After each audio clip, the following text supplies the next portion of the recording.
Good morning, Boston. Good morning, Kuhner country. It's July 3rd, and Jeff is off for a much-needed vacation. Avi Nelson will be filling in coming up at 7.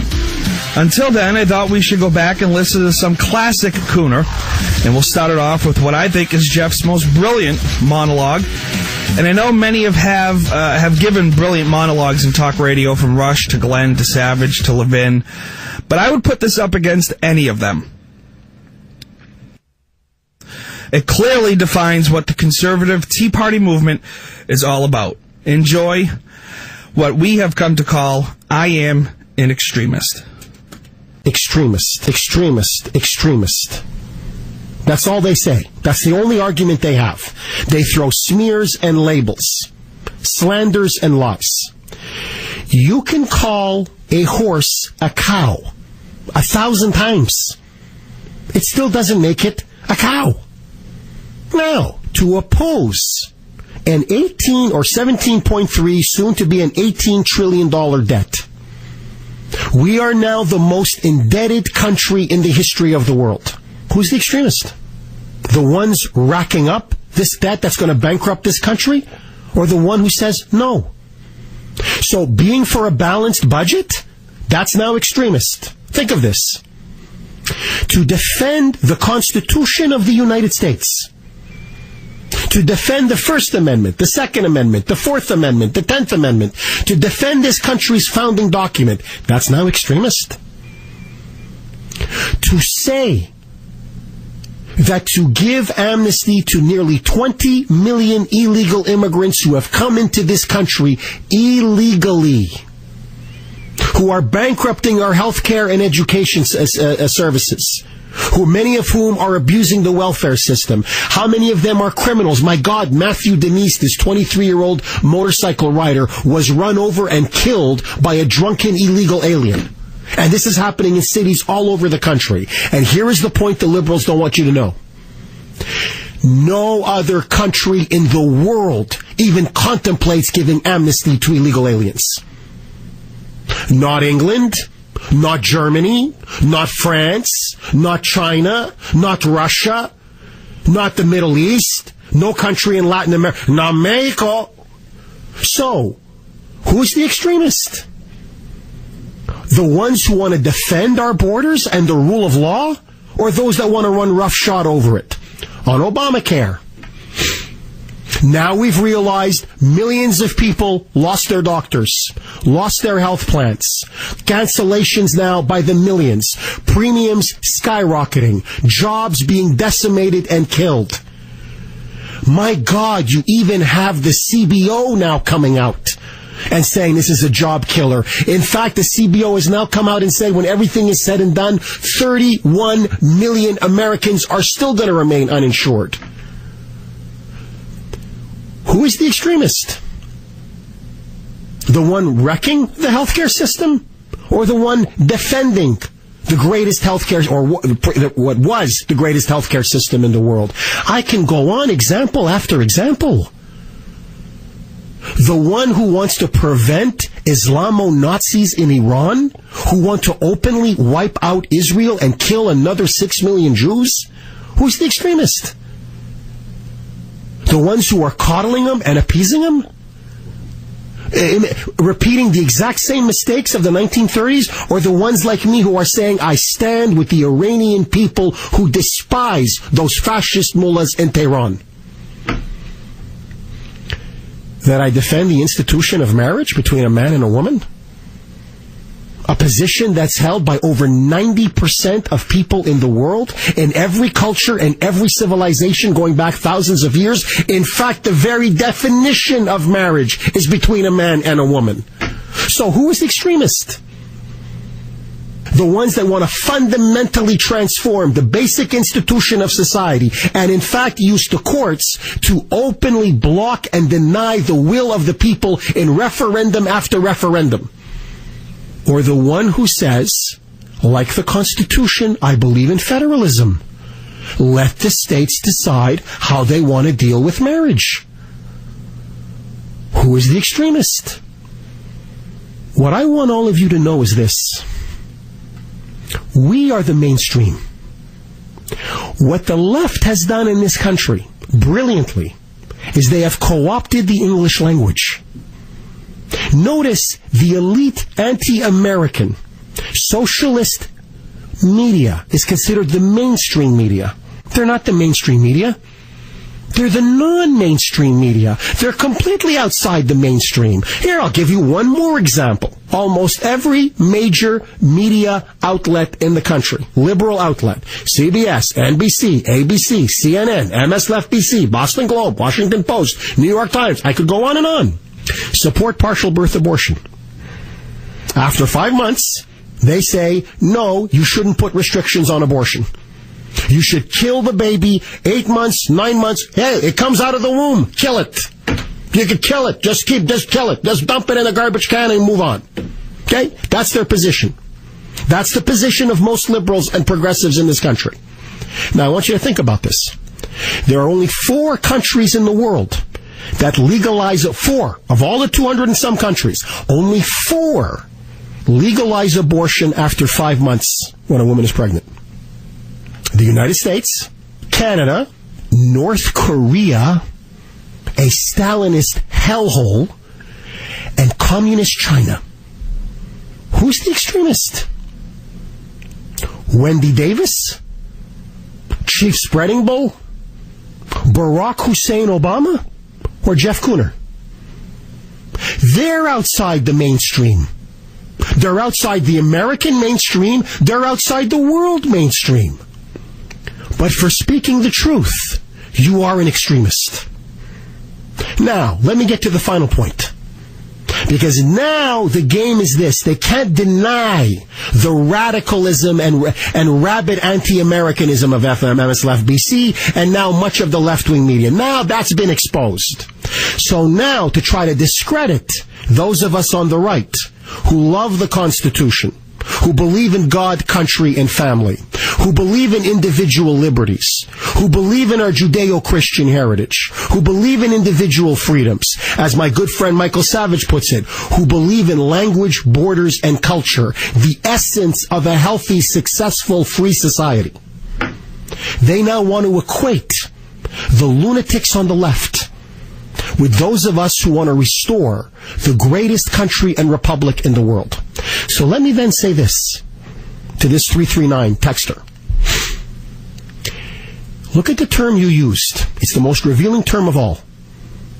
You are there to keep tabs on all of you. First of all, what kind of a pathetic person are you? That you spend your days, by your admission, monitoring lunatics? What does that make you? So what? Are you living? Are you in a mental asylum? That's number one.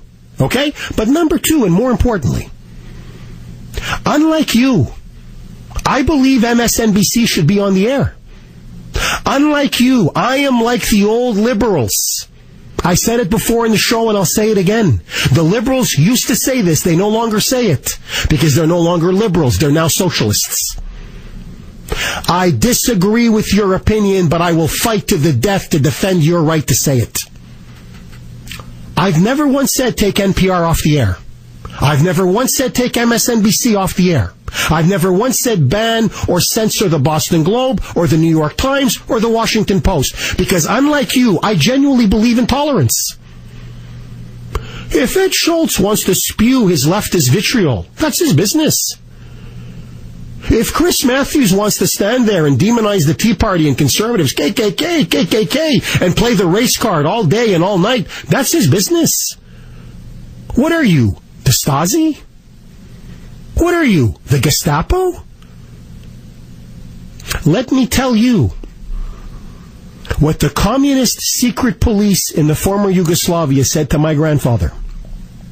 We are keeping tabs on you. We are watching you. You, sir, you know what you are? You're a Gestapo thug. You're a Stasi thug. And you stand there and you listen and you hate and you send text after text, and so many of you, it's not just this person, so many of you waiting, looking for me to make that little mistake to maybe drop the F-bomb or say something that you can slightly take out of context so you can destroy my career.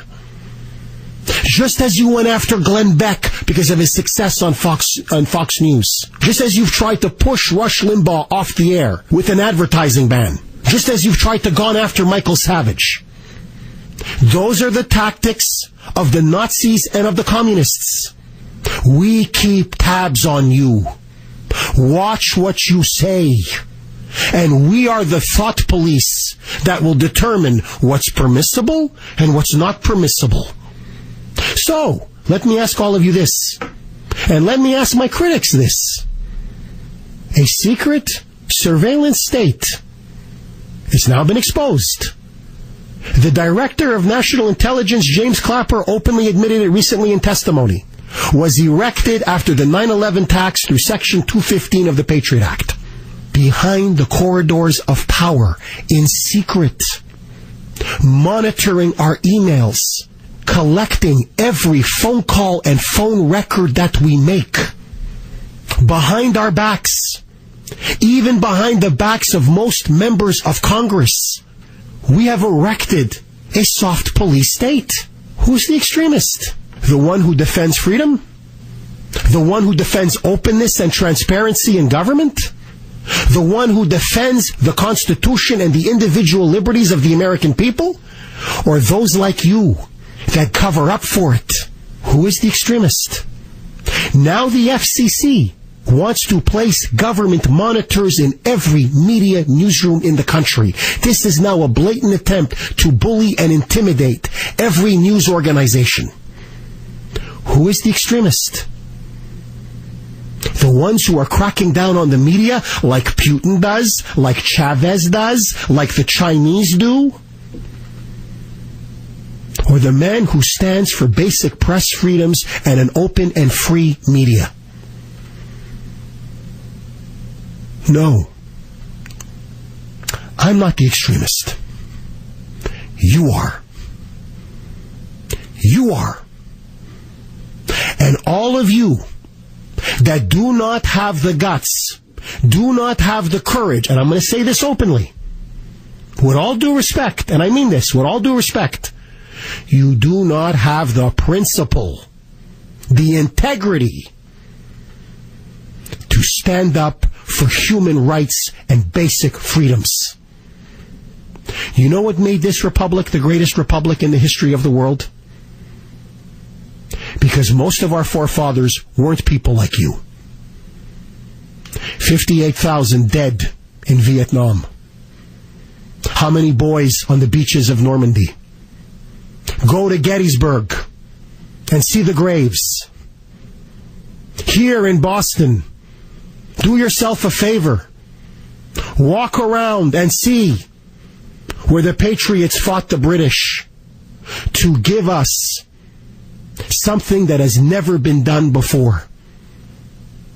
Fundamental liberties and rights endowed by our Creator, given to every person in this country. Yes, I am an extremist in the defense of liberty, in the defense of justice, and in defense of the greatest constitutional republic that ever lived. Jeff Kuhner's classic I Am an Extremist, of course, available at WRKO.com's audio-on-demand page. Avi Nelson coming up at 7 o'clock to fill in for Jeff Kuhner, who is on vacation. But coming up after this quick break, Jeff Kuhner talks to Barack Obama, thanks to some of our listeners who actually went down to Washington, D.C. to protest out front of the White House.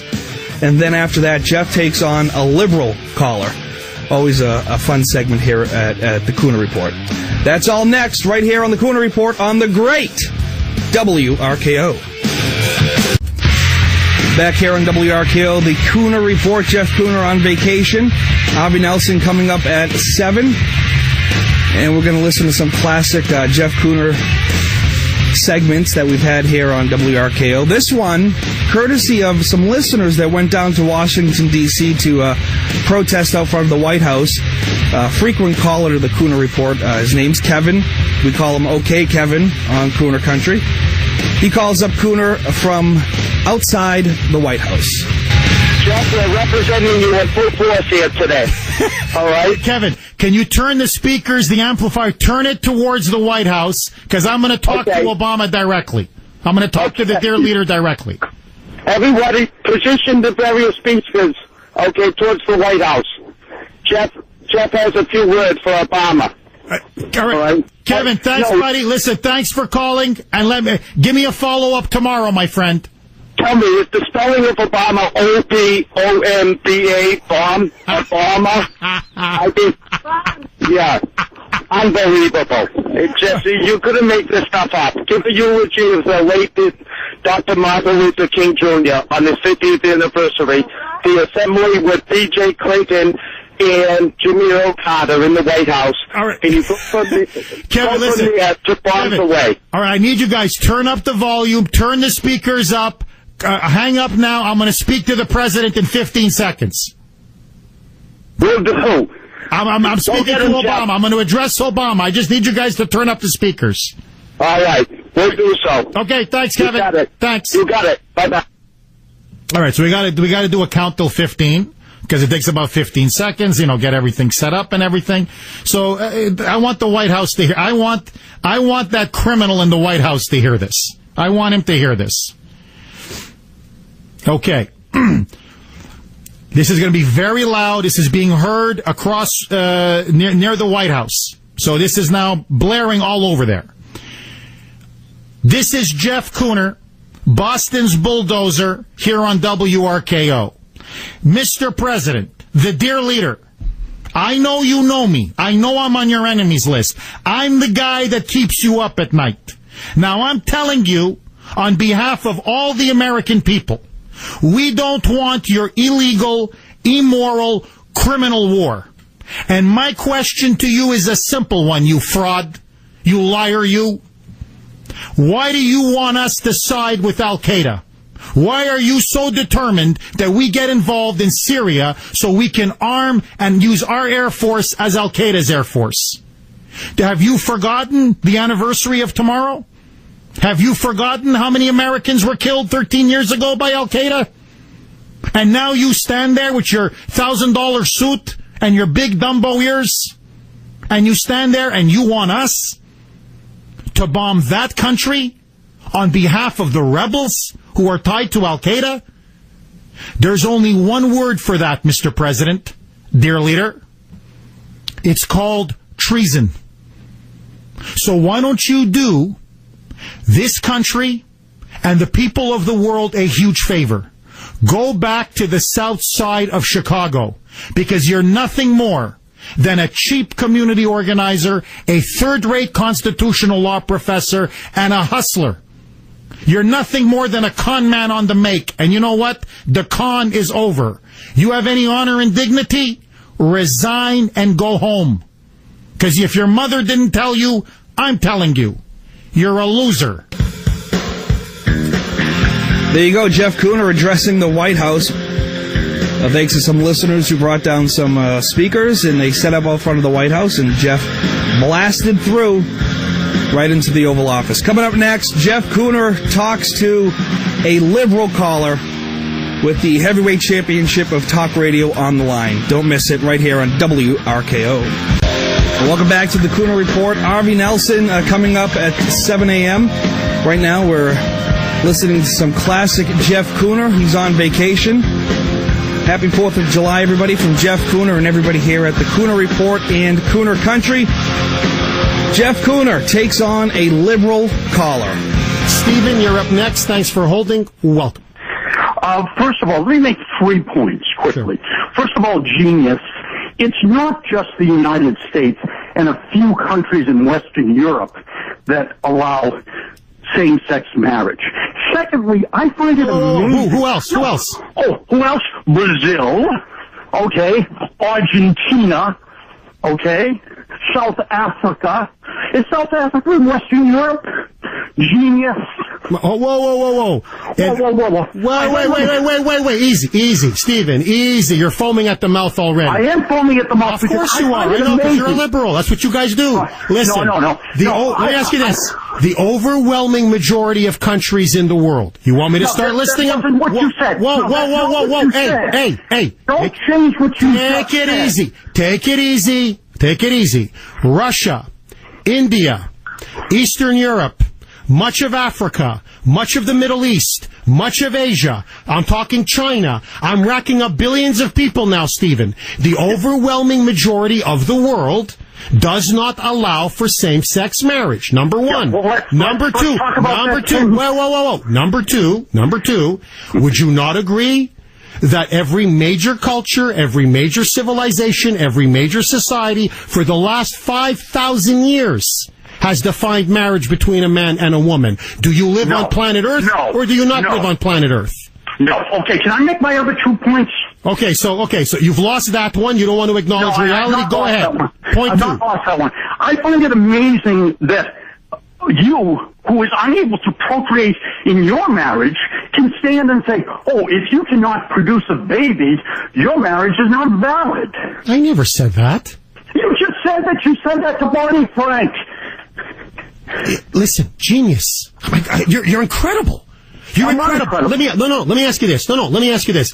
Have I not adopted 2 children? Did you procreate? No. Listen, hey, buddy. Listen, don't go after my kids. I'm not going after No. Listen, hey, I'll take a lot from you libs, but don't go after my kids. Now, I adopted 2 children. How many children have you adopted? So don't stand there. No, listen, hey. So don't stand there and go after my kids. That's number one. Number two, listen, let me ask you this. No, let me ask you this. Relax, stop foaming. Let me ask you this. Can a man and a man create a baby? Okay. No, can a woman and a woman create a baby? Could you and your wife create a baby? We tried. In theory, biologically, we could. We didn't. So you know what we did? We then adopted. Right, and Barney Frank and his husband. Yeah, but there's a difference, and here's the difference. No, there's not a difference. Yes, it is, and here's the difference. A child needs a mother and a father. A child doesn't need two. Let me ask you this. If genders are not important, if you believe marriage is a genderless institution, why stop at 2 men? Why can't 3 men adopt a child? Or 4 men? Or 6 men? Or 3 men and 2 women? Right, so when you and your lovely wife, Grace, realized that you could not bear, or she could not bear children, or you're shooting blanks, or whatever the problem is, then your marriage should be invalidated. First of all, you jerk. She had an ovarian cyst, which was practically almost cancerous. So my wife almost died from that, okay? Now, I guess what? You want her dead? Is that what you want because you can't deal with my arguments? So, I've asked you again repeatedly, how does a society survive? How does a society survive? If you have men marrying men, women marrying women, because for us to have a society, to have a future, we need to procreate. And you see, we need to civilize and socialize kids. And the best way to civilize and socialize kids, as has been shown through thousands of years of human experience, is an institution of marriage, which is why it's invented, between a man and a woman to raise children. Right. So you don't believe that 2 gay men... Stephen, listen. I'm done talking to you. Hold on. Oh, no. Comrade John wants to talk to you. Hold on. We got some other callers. Hold on. Yeah, Stephen, and don't say afterwards, oh, you're getting your troops in to help you, because Jeff can back himself up, and he's a way better man than I am, because I would have jumped out of that chair and found you by now. I know. Oh, because you're a real man there. Whoa. I am. Whoa. I can feel I am. You were the lowest form of a scoundrel. When you have nothing intelligent to say, I've got plenty intelligent to say. Stephen. I destroyed his arguments in the first. And one day, you're going to realize that things aren't what you think they are over there in La La Land, all right? Yeah. You need psychological help, pal. Oh, I know. Medicine. See, I know. Yeah, let's go. Go ahead. Fall back on that. See that? You just every liberal is mentally ill. Well, Stephen, look. I keep asking you, I've been giving you facts after facts. No, I destroyed your facts. How did you destroy my facts? Listen, Stephen, listen. Okay, hold on. Stephen, We're going to do this one at a time, okay? Liberalism is a mental disorder, but it can be cured. The overwhelming majority of countries in the world, you want me to start listing them, with the overwhelming majority of the populations, China, India, Russia, Africa, the Middle East, most of Asia, do they ban same-sex marriage? Yes or no? Let's have this conversation. Yes. Stop. I'm asking you a question. You can't answer the question because you know you're wrong. Yes or no? Yes or no? No. I know that you're yes failed or academic. no. Okay, bang. academic Overwhelming majority, yes. Who could not in human history, has marriage not been defined? Which is just basically about reading someone else's work. But let me what? History's about reading someone else's work? What planet are you living on? Right. Go back and read some books on the discrimination that gay people have suffered throughout time. Okay? Not more than 30 years ago, gay people couldn't congregate in a bar safely without the police coming in and beating them and arresting them and exploiting them. And then you sit there on this low rate. Who's asking that for that to happen? What planet are you living on? What? Listen, Stephen. Jason Collins just came out as gay. They gave him an NBA contract. Right. Everybody who comes out as gay it's basically now the trendy thing. Are you telling me now? Are you kidding me? That gays today are discriminated against? Number one. Number two. Hold on. You want to compare it to the civil rights movement. Let me ask you this. What laws were in the books in the United States that denied gays and lesbians the right to vote, as the blacks were in the South? It's not what laws were on the books. Oh, okay. It's what laws weren't on the books. Oh, right. How about how many gays and lesbians were legally lynched as blacks were in the South? Show me one state that had laws that legally said you could lynch gays and lesbians. Did you hear what I just said? Hold on. I'm just showing you how absurd your argument is. Stupid. It's not stupid. It's stupid because you can't rebut it. So, again, now, let's get to the fundamental point of marriage. If you believe that you can have a genderless institution, that basically marriage, it's interchangeable. Men, women, it doesn't matter. Hold on. Let me ask you this, because this is what's happening in Europe. This is already what's being pushed for in the United States by by polygamists. Should 2 women and 1 man, or 1 man with 3 women, should they have the right then to get married and raise children? Yes or no? Change the subject. See, that's your argument. See, if you lose the argument... No, I'll explain to you. Listen, I know liberalism is a mental disorder, but it's one logical leap. No. Look. You know how insulting... You have no idea how insulting that is. You know, I mean, I don't know when...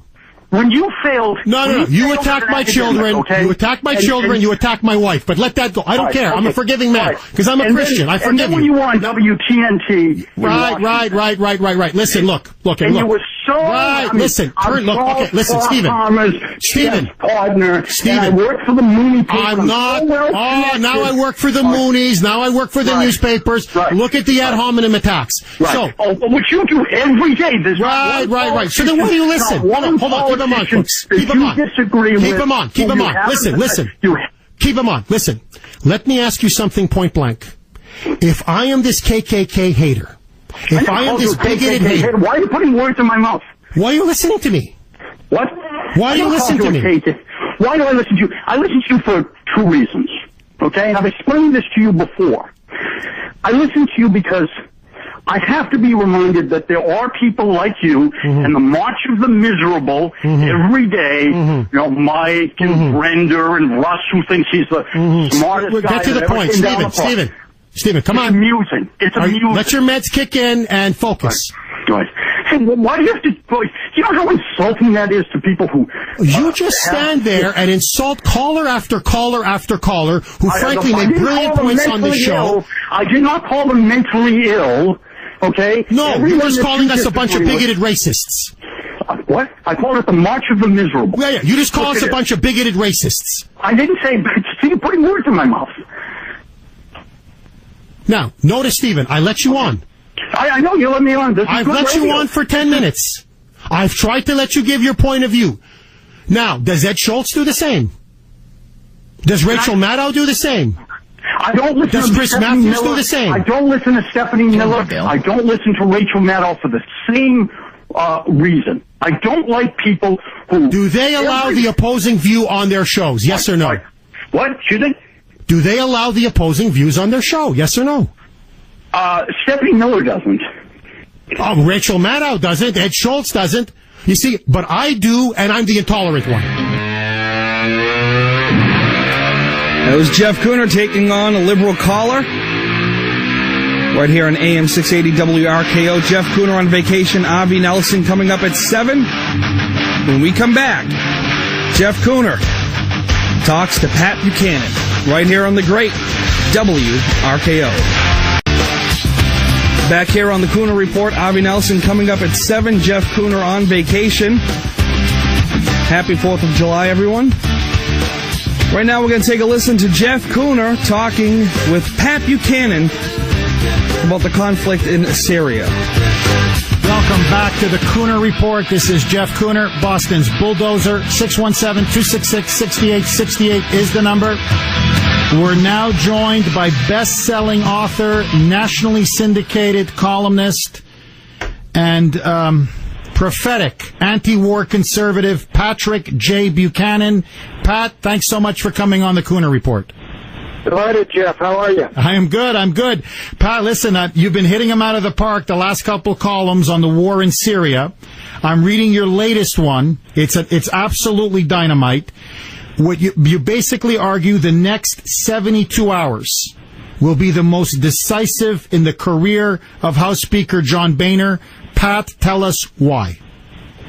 Well, it is quite clear, Jeff, that the President of the United States has no authority to take us to war in Syria. Syria has not attacked us and has not threatened us. And the power to declare war or take the country to war does not reside under the Constitution with any president, but with the Congress of the United States. In the absence of an attack on this country or its forces, President Barack Obama has no authority to take us to war. What I am calling on and urging is for Speaker John Boehner to tell the President exactly that, which is a constitutional law professor he knows, and to tell him that Congress is going to regather on Monday, but until Congress authorizes him to go to war, he has no authority to start a war with Syria, the end of which we cannot see. Pat, I agree with you 110%, but let me just play devil's advocate for a second, because this is what many of the president's supporters are arguing, and I want to hear your rebuttal. They say, well, under the War Powers Act, doesn't he have 60 days if he wants to engage American military forces, if he deems it in the national interest? What do you say to that argument? I say this, if there were an imminent threat on the United States, or there were an imperative for the United States to act, say an enemy was forming at the border, the President could then act. But there is no threat on the United States remotely in sight from Syria. Assad is going to be there next week. Assad's going to be there a month from now. Syria is going to be there. There is no imminent threat. In the absence of that, the President of the United States cannot start a war. And that is what American acts of war on Syria would constitute the beginning of a war. Now, the President says, well, we're just going to, or we hear from his people, we're just going to hit them once or twice, not hard and not hard enough to knock them out. But the point is, Jeff, when you start a war, as Admiral Yamamoto can testify, you don't get to decide how it ends. Mm-hmm.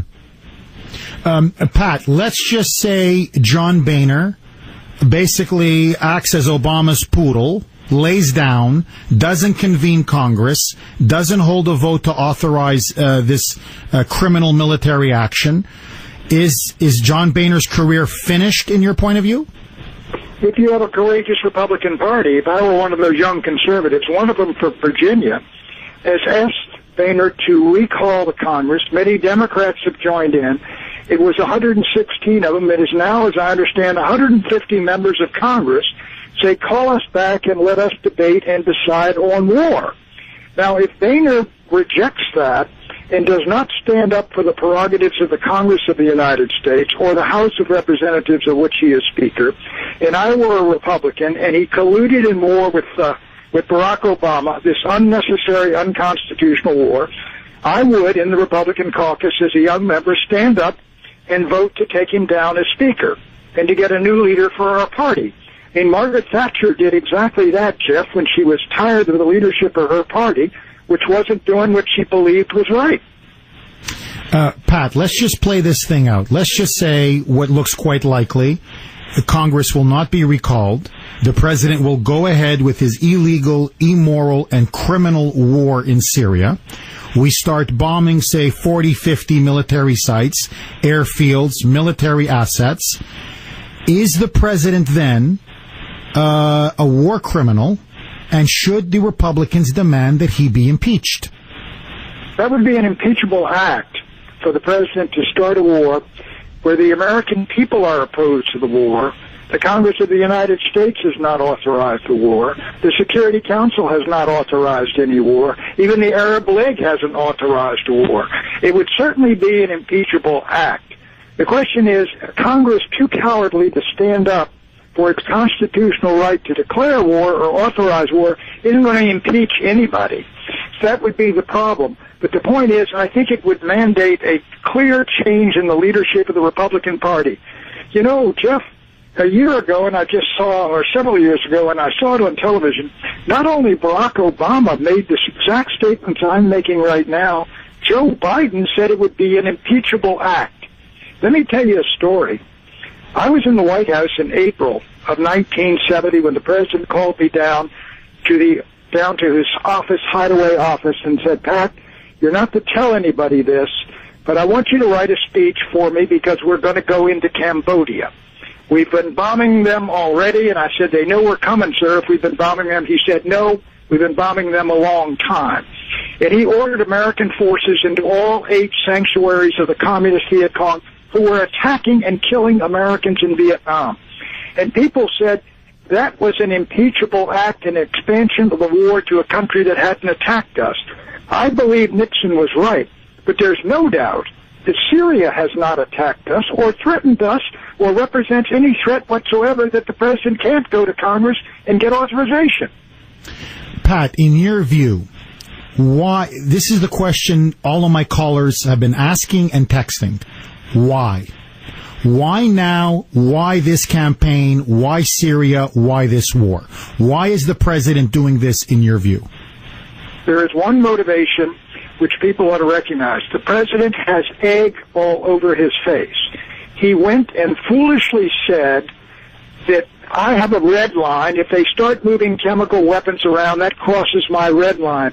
In other words, I will take us to war. He had no authority to do that, but it is out there, and he is being hammered on this. And now Kerry has gone out and, in effect, threatened war. And if he backs down now, he is going to look like a weakling, undeniably. The United States is going to have egg on its face, but far better that than we go into an unnecessary and unconstitutional war. Again, Jeff, look at what Ronald Reagan did. He made a decision, and I opposed it, to put American troops into Lebanon in the middle of that civil war. And then the Marines were killed, 241 at the barracks. Our embassy was blown up. But Ronald Reagan had the courage, in effect, to say, I made a mistake, and he pulled him out.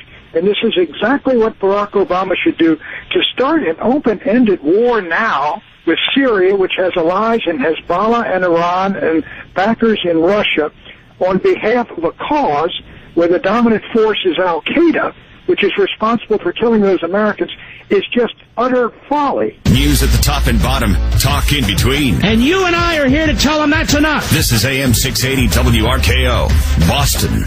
This is Avi Nelson in for Jeff Kuhner. Happy Independence Day. Jeff has the day off today. The phone lines are now open to you. If you'd like to join with us as we usher in the 4th of July holiday, by all means. Toll-free number, 877-469-4322. Text message code 680-680. Email address, anelson@wrko.com. Well, we'll be talking about the July 4th holiday. Of course, there's a hurricane coming up the coast that may make this holiday memorable in ways that we wouldn't like. But this is one holiday you don't have to give a lot of explanation for. Most people have an idea of what the 4th of July is commemorating. It's interesting that, of course, we say it's because that's when the Declaration of Independence was signed. But historians have actually had quite a dispute over the years as to whether Congress actually signed the Declaration of Independence on July 4th. Even though Thomas Jefferson, John Adams, Benjamin Franklin all later wrote that they had signed it on that day, most historians have actually concluded that the Declaration was signed nearly a month later, a month after its adoption, on August 2nd, 1776, and not on July 4th, as is commonly believed. Of course, that should be interpreted to mean we get another Independence Day off on August 2nd. Why not? However, as so many things are in history, in a way, the facts don't get in the way of a good celebration. And what's important here is the symbolism of what we're commemorating. The actual date, well, if it varies a little bit, back then they didn't have a lot of fax machines and computers. It wasn't done with some keystrokes. The logistics were a lot more cumbersome. And so things get a little bit blurry, not quite as obvious a rose garden ceremony as it would be today. By the way, in a very famous, remarkable coincidence, both John Adams and Thomas Jefferson, the only signers of the Declaration of Independence who later served as presidents of the United States, died on the same day, July 4th, 1826, the 50th anniversary of the Declaration. Although not a signer of the Declaration of Independence, but another founding father who became President James Monroe, also died on July 4th, 1831. So he was the third president in a row to die on this celebration of American independence. Other coincidences in terms of presidential dates, Calvin Coolidge, 30th president, was born on July 4th in 1872. So far, the only president to have been born on that day, though 3 have died on that day.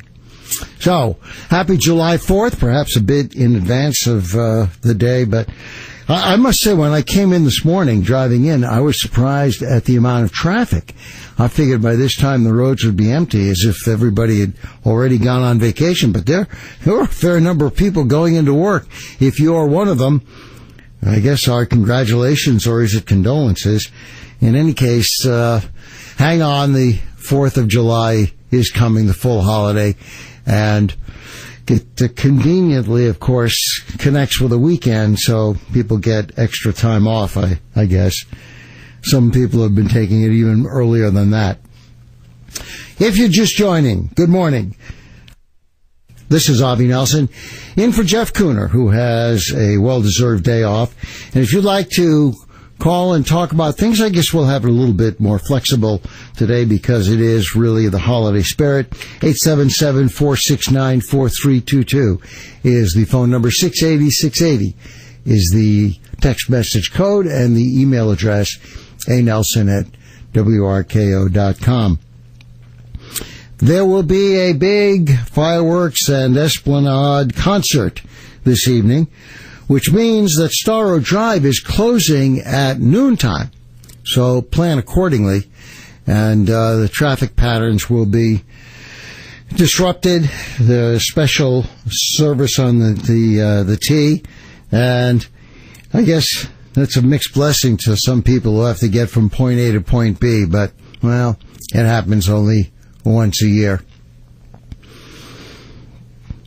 Let's see, on some of the more, we talk about the holiday and all the wonders. I'm going to get to that about where the nation is in broader terms, and one of the things I wanted to address a little bit later on is how the founders would react if they could somehow come back to visit the United States now, having not been tracking the country along the way, what they would think of the country. But before we get to that, there are things going on that are rather remarkable.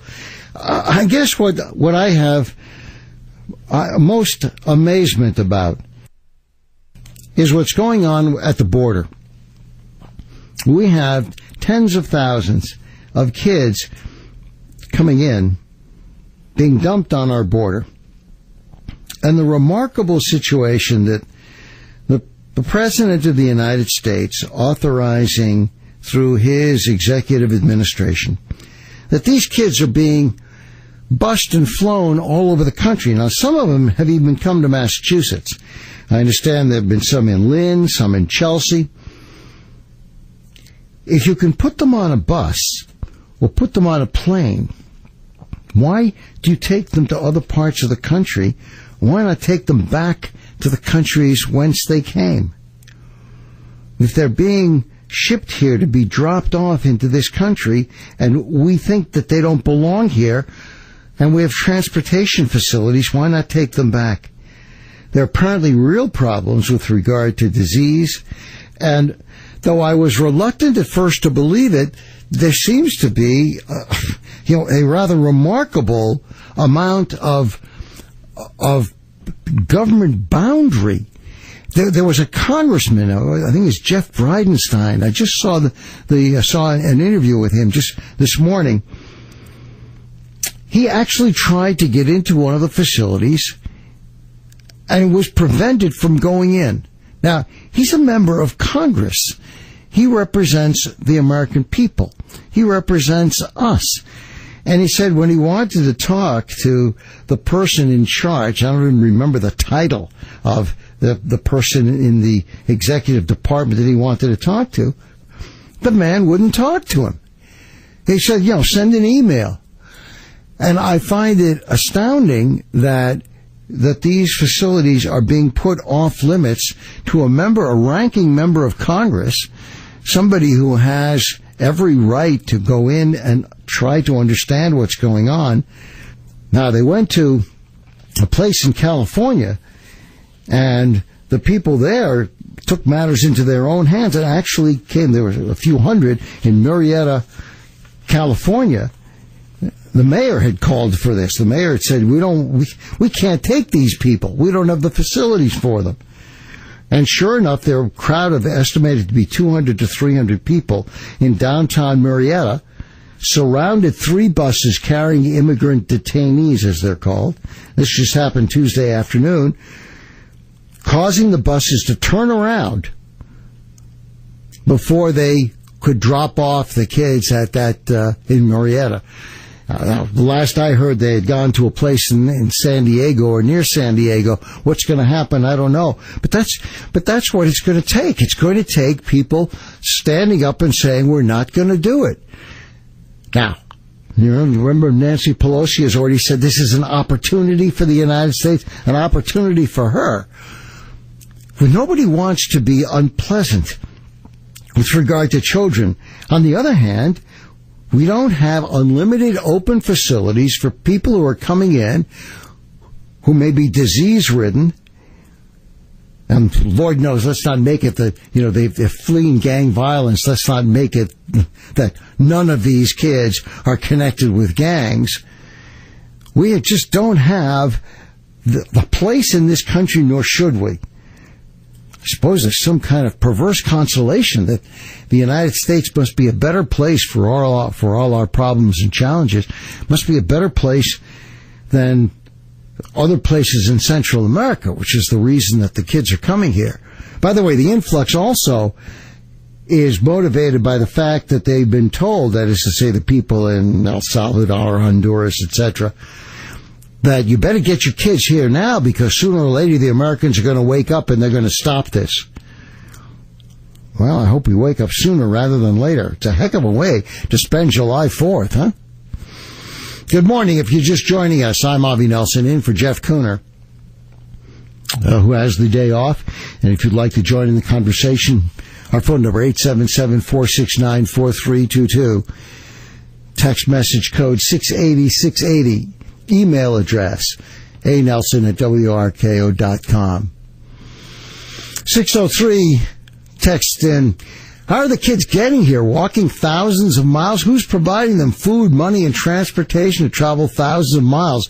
There's more behind this than being reported. And that's a good question, 603.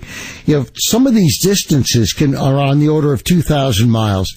I don't know how kids go that distance. It's not like there's a railroad, the train that you get on in Honduras and the next stop is the Rio Grande. It doesn't work that way.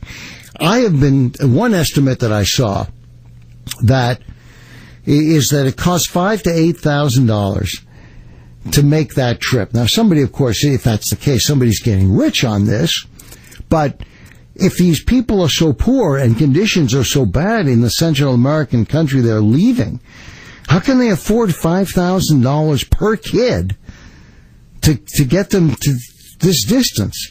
And I've heard other theories that the drug cartels are involved. The only thing I could think of with the drug cartels being involved is that with the influx of illegal kids, the border patrol facilities are now all focused on that, and therefore there's less opportunity for the drug enforcement agents and others on the border to concentrate on the drug cartel, so they deflect attention away. It is one hell of a mess, and as I say, some of them are up here now. Chelsea and Lynn, I understand. Well, one other thing, and then we'll go to the telephone lines, and that is that I understand in addition to diseases that we don't find here that may be brought in from the South, and lice and all that stuff, there's some new strains of bacterial-resistant diseases like tuberculosis. And one of the reasons for that is that these people don't know that when you're on an antibiotic course, you have to take the antibiotic the whole time, all 10 days. You don't stop when you're feeling better. Because if you do that, you end up with some mutant strains of bacteria that haven't been completely killed by the drug, by the antibiotic, and they reproduce and they are resistant to the same antibiotic that you started taking. So that antibiotic no longer works. And now you have a drug-resistant strain of something like tuberculosis, which means we don't know how to treat it. Welcome to the Obama years. 877-469-4322 is the phone number. Bill, who is first up? Bill is first up. Different Bill. Good morning, Bill. You're first up on the program. How are we doing this morning? Well, we're doing well. Happy Independence Day. Happy Independence Day to you. Hey, the only issue I have with what you're just talking about, this whole thing has been going on for a while now, but it also was, if I'm correct, was signed into law quite a while ago by our former President George Bush, and that was in regards to when kids came to the border that we were supposed to take care of them. Yeah, there probably is something on the... Let me finish. Okay, then what happens is that they come to our borders, okay, and if Obama wants to stop them, he has to go through Congress, and now Congress doesn't want to do anything. Well, big business doesn't want to do something, so that's causing a huge issue there to stop this. Well, Bill, it's not uncommon for Congress to pass laws that have unintended consequences. I don't know what the law is with regard to kids, but you can imagine that there was a time when people said, the poor children, we have to make sure we take care of them. Nobody anticipating that was going to swamp our borders with 50, 60,000 kids. So if the White House and the Congress wanted to get together and pass a law that dealt with this issue, I'm sure whatever regulation is necessary could get through. Now, when Obama was about this in the White House, instead of focusing on this issue, the first several minutes, all he did was bash Republicans over not having immigration reform. Now, let me tell you, immigration reform would have done absolutely nothing about this problem. That's correct. So for Obama to have spent that time to make this issue political and just continue to bash Republicans shows that he really wasn't interested in solving this problem. He was interested in using it to gain political advantage. Avi, I think there's a bigger picture here. I really think that big business has some kind of a hold on this whole situation, that they want these people coming into this country, they either want child labor or cheap labor, figuring we can't get it any other way, so we're going to just have to, we'll use this law the way it is. Why, we're not going to repeal it. They keep coming to our borders. We'll put them out in the fields when they get here, and we're not going to send them back. Bill, thanks for the call. Look, keep in mind, we are talking about a period where there's relatively high unemployment, so it's not like people can't find anybody to work. That's number one. Number two, these are kids. To say they're going to have child labor, most businesses don't want child labor. Children don't know what, they're not particularly good in the workplace. And so, if you're going to bring people in, I suppose, I have no, by the way, let me step back for a moment. I have no evidence to support that contention. And conspiracy theories abound, and, every once in a while a conspiracy theory is right. But that this should be an organized effort, that businesses are promoting bringing in kids, children. It's illegal to have child labor, so they wouldn't get very far for very long. And as I say, it's inefficient labor. That makes no sense to me. That there are other forces at work bringing the kids in, I think probably is more to the point. I'm Avi Nelson in for Jeff Kuhner. We're going to pause to pay some bills, an unpopular thing to do at the government level, but at the commercial level, the private sector, we do it. And we'll be back on the other side to continue the program.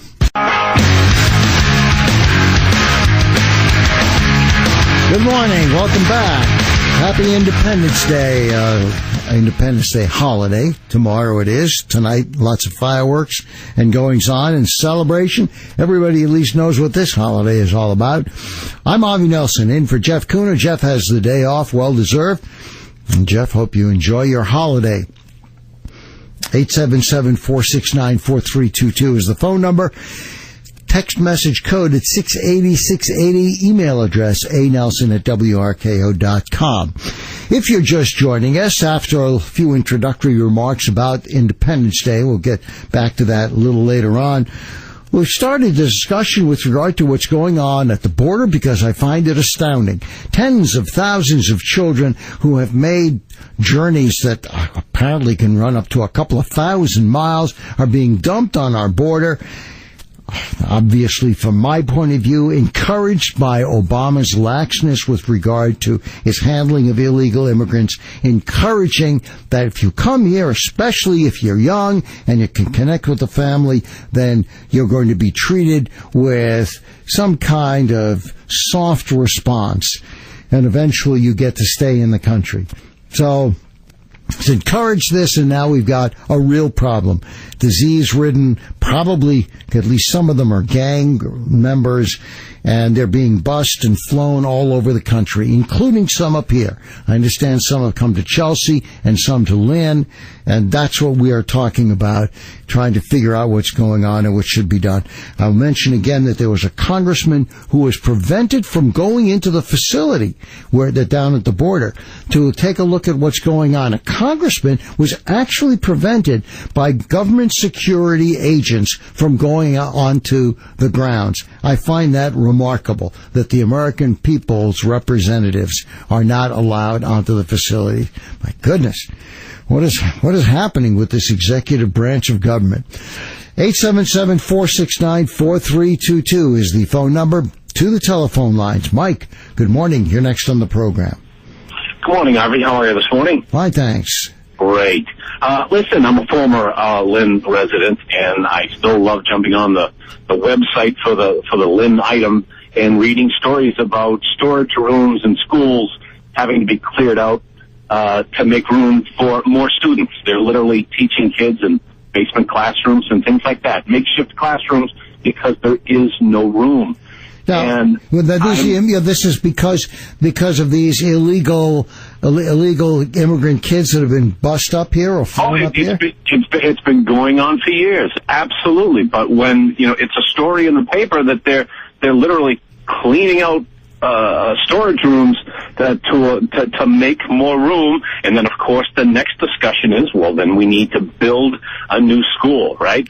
I'm telling you, Avi, there is a lot of money to be made in this illegal immigration and welfare business here. I truly think that this administration has facilitated this whole thing from the beginning. And I don't know if you heard, but back in January, I believe it was on Jeff's show yesterday, back in January, there was a Homeland Security job posted to basically ask people to come down and help with the transition of all these children coming in at the border. That was back in January, and we never heard a word about it. Yeah, there was something on the site that solicited people who could transfer large numbers of children.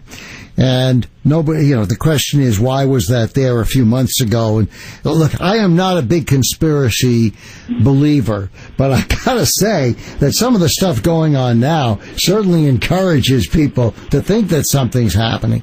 It really is. I'll tell you, Mike, my suggestion would be, I don't know if the Congress can do this, but if we started bringing of those 50,000, 60,000 kids, if we took 10, 20,000 of them and brought them to Washington, D.C. to be dropped off, that might get people's attention, right?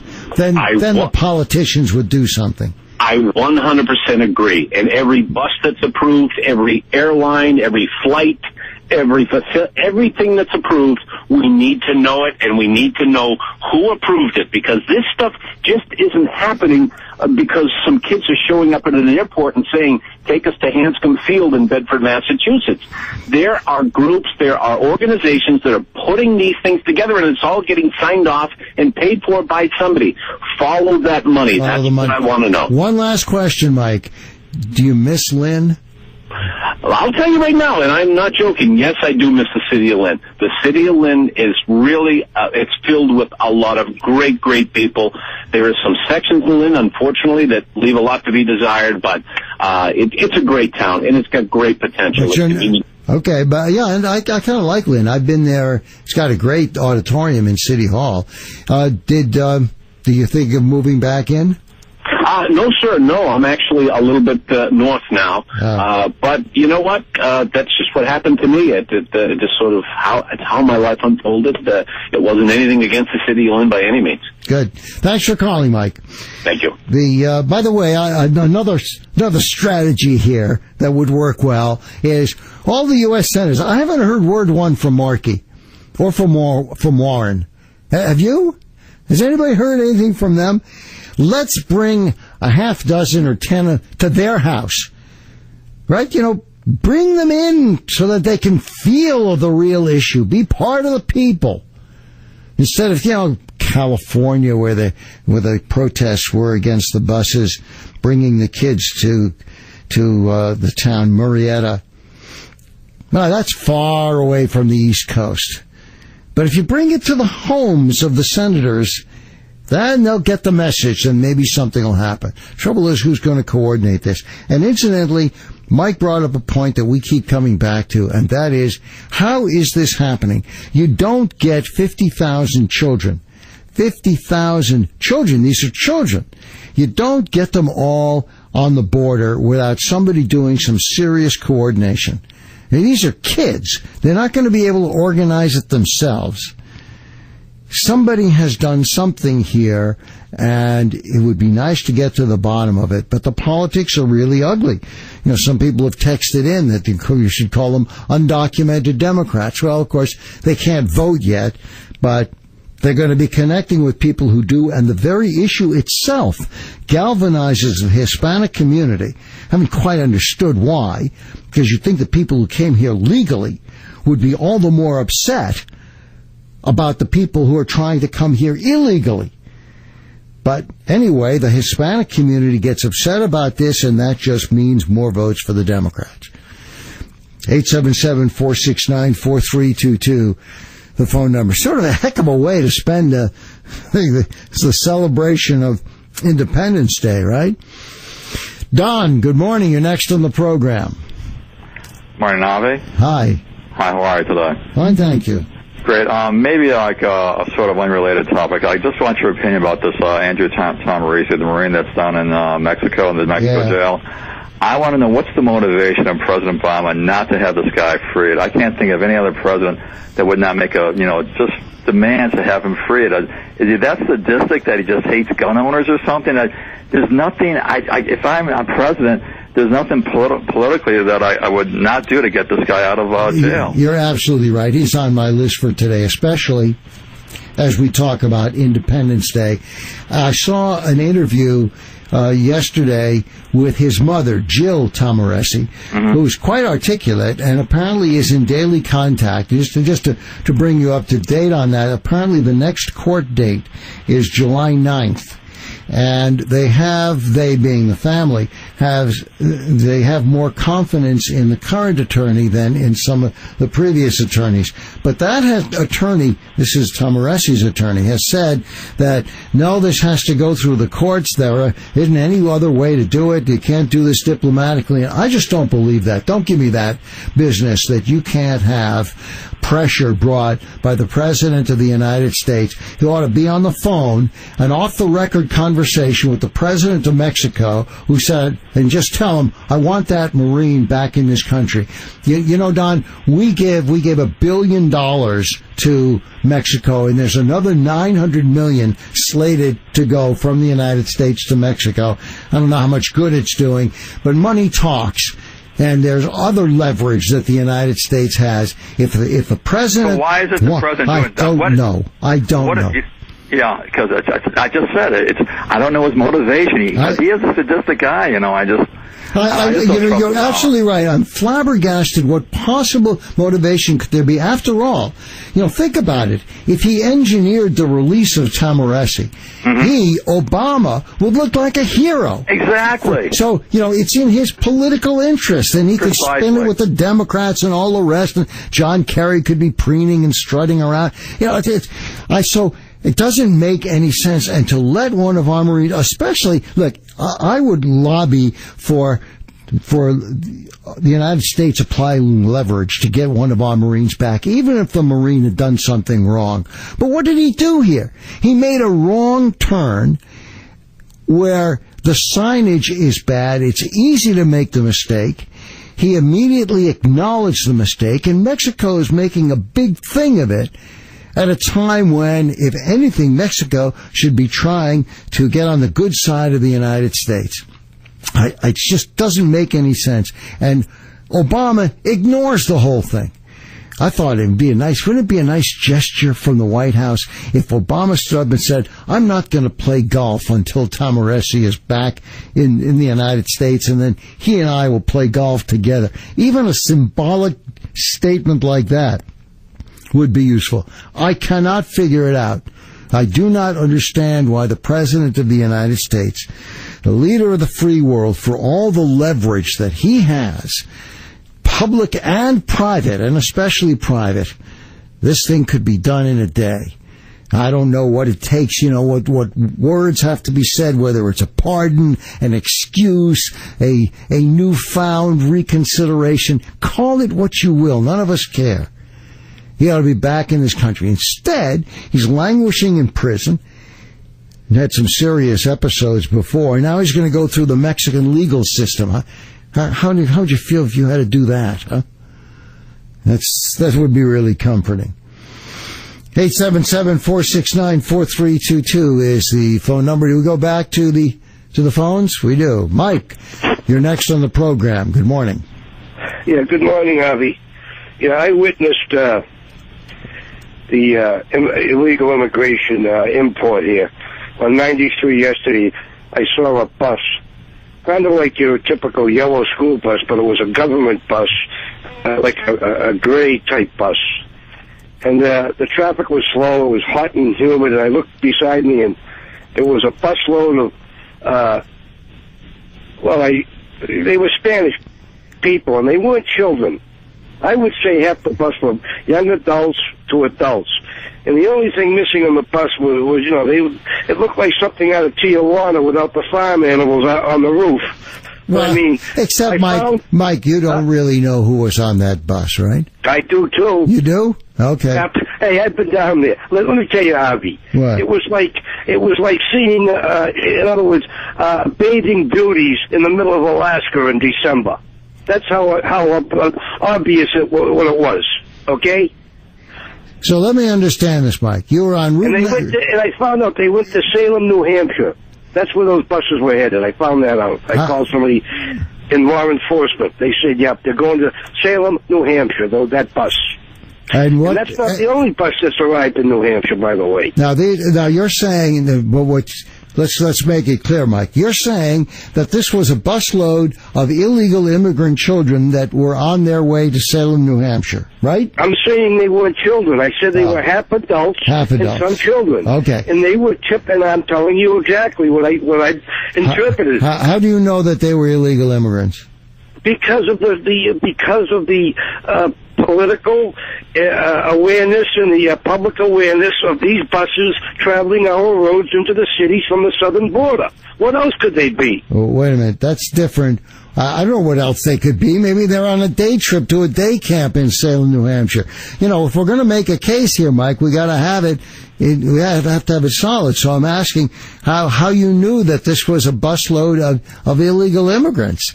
I mean, I doubt when the front of the bus says illegal immigrants on our way to Salem, New Hampshire. Have a nice day. It's important to be skeptical about these things. There is enough that is bad with this story when we're dealing with the facts of the matter. And I try very hard to differentiate between fact and fiction. So I'm eager to hear about stories that are real, but we also have to guard against the extravagance that naturally comes with this. And Lord knows this inflamed situation can lead to that. With all due respect to you, Avi, why do you treat... That's usually a bad opening. Oh, I know. I'm trying to be civil. Why do you treat it as if this is, a bus of school children, going to Canterbury Lake on a field trip? You know what it is. No, I don't know. You don't have to be on the bus and look inside and ask people for IDs and where are you coming from, you know what it is. You know plain well what it is. No, Bill. You just, you don't want to admit what it is. Bill. That's the problem with the country, is nobody wants to admit what the problem is, except for the people online.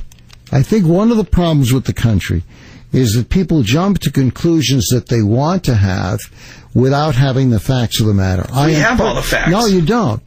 That's the point here. I am perfectly willing to get as upset as Mike would like me to get if indeed this is a busload of illegal immigrants, a mixture of adults and children, being trekked up to Salem, New Hampshire to be deposited in some kind of facility there. But I want to know that that's the case. And because you see a bus with young people and adults on it, and somehow he called law enforcement, the bus is going to Salem, New Hampshire, that doesn't mean that the bus is full of illegals. So if we're going to make the case, let's be on solid ground, because otherwise we can be cut off by our opponents because we don't know the facts. That's all I'm asking for. Now, if you can... But our opponents aren't giving us the facts. Well, they had a shipment of illegals at Hanscom Air Force Base, correct? You know that. That was in the news. Where do they all go? I don't know. What do you think? Mercedes-Benz has picked them up and drove them around? Of course, they went somewhere. I said earlier, I know that some have gone to Lynn and some have gone to Chelsea. The only reason I challenged Mike is, if you're going to give a description that they're now going to Salem, New Hampshire, and that he saw the bus with them, I just want to know why he's able to make that statement. And apparently, he didn't have anything really to back it up. You don't either, but you want to make that conclusion. They're telling the medical workers not to talk about the diseases that are coming from the camps. They won't let our congressmen into the camps to see what's going on. But I'm supposed to give them the benefit of the doubt. No, I'm not. I'm sick of that. I'm going to take the benefit of the doubt. If I see a school bus full of children, I'm going to assume it's illegal immigrants because no one else wants to be truthful with me. It's not my problem. It's the administration's problem for hiding things. That's going to get you into... I'm done playing Mr. Nice Guy. I'm going to assum as much as I want. It's not a matter of being a nice guy. It's being an accurate guy. What you just said translates into a lot of upset for some school kids trying to go home from school in their town. Where did the illegals at Hanscom Air Force Base go? I don't know, Bill. Okay, I'm going to assume they're being shipped somewhere, like we're seeing in California. I agree, but I'm not going to wait for Obama to give a press conference and tell me where they're going or what addresses they'll be living in. So where are they going? No one wants to tell us where they're going. I know that, but you want me to wait for Obama to tell me? No, I don't. I want. That's exactly what you're saying. You don't have the facts. Bill, wait for the facts to come out. Yes, I'm sorry that. Who's going to cover it? Brian Williams? Bill, I'm sorry that facts are getting in your way, and without them, you're willing to just. I'm sorry the truth is getting in your way. There isn't a truth here. Where were those buses going, and who was on them? We don't know. Some of the stuff you said is true, but that doesn't mean that every time someone sees a bus with kids on it, they came from Honduras. You know, you just try to be careful here to separate the facts from the fiction, with limited success in some cases. All right. 877-469-4322. You're welcome to join in this the debate, because it really is a remarkable situation. Okay, Jeff is off this morning. I'm Avi Nelson filling in, wishing you a happy 4th of July. Back to the phones. Doug, you're next on the program. Avi. Yes. With certainty, the Obama administration, how many things did you know for sure happened with certainty? What do you mean? You're trying to be certain about where these children are going. The only thing we're going to be certain about is that if we don't make some decisions and make some calculated assumptions, we're going to lose the country while you're trying to look someplace for certainty. Wait a minute, Doug. You're not certain about anything of it. Neither am I about Obama. Everybody's lying. The entire government is lying about everything. All right, so you're trying to be.